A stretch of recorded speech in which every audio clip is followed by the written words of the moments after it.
జైల్లో పెట్టి కటకటాలు వెనక పెట్టాలన్న ఒక ఉద్దేశంతో ఒక తప్పుడు కొత్త కేసు పెట్టారు. ఇది కొత్తగా నిన్న మాత్రమే రిజిస్టర్ అయిన కేసు. ఈ కేసుకి వంశీకి ఏం సంబంధం లేదు. ఈ కేసులో వంశీ కడిగిన ముచ్చలా బయటకు వస్తాడు. చాలా దారుణమైన సెక్షన్స్ కావాలని ఇంపోజ్ చేశారు. 104 Clause 1 అనే బిఎన్ఎస్ సెక్షన్ అనేది it is a life conviction section. కావాలని ఈ కేసు పెట్టారు తప్ప ఈ కేసుకి వల్లభనేని వంశీకి ఎటువంటి సంబంధం లేదు.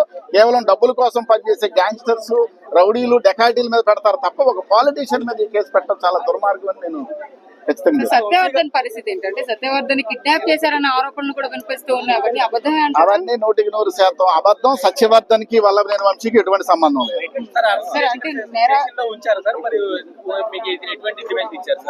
వల్లభనేని వంశీ కలవలేదండి, నన్ను అలౌ చేయట్లేదు.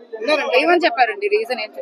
మా దగ్గర మా కస్టడీలో లేరనే పోలీసులు చెప్తున్నారు. లేరనే చెప్తున్నారు, అబద్ధం చెప్తున్నారు. పోలీస్ స్టేషన్స్ అన్ని కూడా మారుస్తూ ఉన్నారు. ఫస్ట్ భవానీపురం తీసుకెళ్లారు, మార్గ మధ్యంలో కూడా అక్కడ కార్స్ ని స్వాప్ చేయడం కానీ తర్వాత ఇక్కడికి తీసుకురావడం కానీ ఎలా చూపిస్తారు? ఏం లేదు, కంటికి కన్ను పంటికి పన్ను లాగా ఏదో రఘురామకృష్ణరాజుకి ఏదో జరిగింది, దానికి ప్రతీకారంగా వల్లభనేని వంశీని ఏదో చేయాలనే ఉద్దేశంతో ఉన్నారు. అవన్నీ ఏం చెల్లవు. వల్లభనేని వంశీకి చట్ట వ్యతిరేకంగా ఏం చేసినా మేము ఖచ్చితంగా సుప్రీంకోర్టు వరకు వెళ్ళి పోరాడతాం. సెక్షన్స్ చాలా హీనియస్ సెక్షన్స్. అది రౌడీలు, గోండాలు, డబ్బుల కోసం పనిచేసే గ్యాంగ్స్టర్ల మీద పెట్టే సెక్షన్స్ పెట్టారు వంశీ. Okay please.